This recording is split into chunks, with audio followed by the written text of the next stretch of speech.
Hey guys, my name is Jake Evans. I'm a senior at Victor High School. Go Victor. This is my fourth conference, I believe. I'm excited for this year's conference because there's so much violence, hate, prejudice, and racism in the world, and it's really warming to see over 600 students here that really want to educate themselves and learn and ultimately spread the message of love, not hate. So, I would like to welcome to the stage Diane Oliver, Dean of the College of Arts and Sciences here at Nazareth College. She is passionate about teaching and researching religious ethics, peace and justice, and interreligious dialogue. Please welcome Diane Oliver.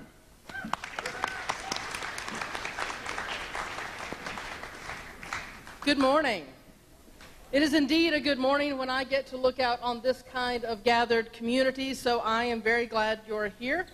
And I am beyond proud to welcome you to Nazareth College and to this 9th Annual Global Citizenship Conference. Nazareth is a place that, like the city of Rochester itself, has a long and important history of interfaith dialogue and engagement. Nazareth was founded in 1924, and if you remember your American history, this was right after women got the vote in this country, and Nazareth was created to provide access to education for women. While we're now co-ed, it started as a place of access. And while it's now co-ed, it remains a place of access to higher education, to ensure that that education was grounded in commitment and service to the community.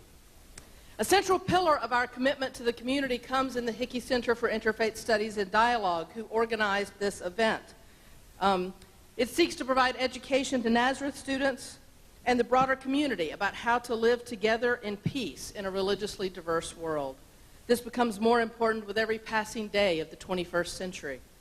Within the last year, we have heard about bomb threats at Jewish community centers across the country and even right here in Rochester.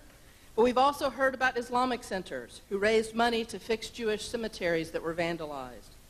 We've experienced a rise in hate crimes in this country in the past several years, with an uptick especially in incidents motivated by bias against Jews, Muslims, and members of the LGBT community.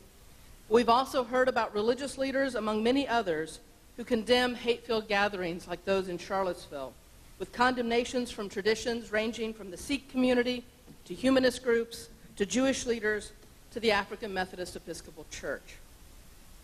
We live in a time when simply tolerating those who are different than we are is not adequate.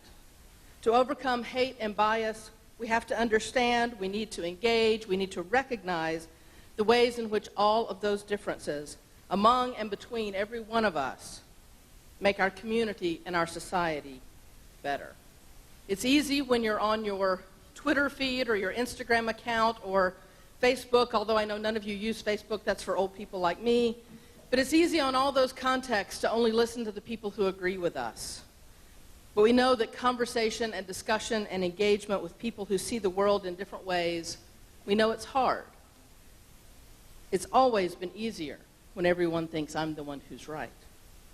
But we've invited you here today to share with you what we do best, to provide education, to help with understanding, and to encourage the kinds of engagement that you're here to have, the kinds that we know make the world and our community better.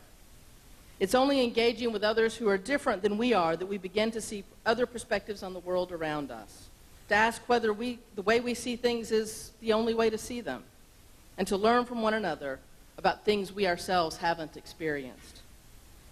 You in this room are the future, and we are glad you're here to learn, to engage, and to imagine with us a world where we live together peacefully. So welcome to Nazareth College, and welcome to the Global Citizenship Conference. We're glad you're here.